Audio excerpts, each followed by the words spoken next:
এগুলো হলো আম প্যাকেজিং করা, দেখেন এরকম প্যাকেট করলে আমগুলো কালার অনেক সুন্দর থাকে এবং অনেক সুস্বাদু হয়, পোকামাকড়ের হাত থেকে বাঁচে।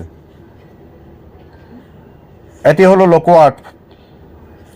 লোকোয়াট পাম জাতীয় একটা ফল, দেখেন এই যে। আর এটা হলো হানি ডিউ, বাঙ্গি জাতীয় ফল। রক মেলন, হানি ডিউ, মানে যা আছে সব হলো বাঙ্গি জাতীয় ফল।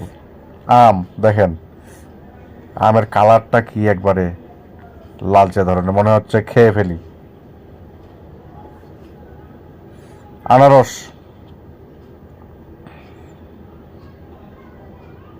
আনারসগুলো প্যাকেট করা।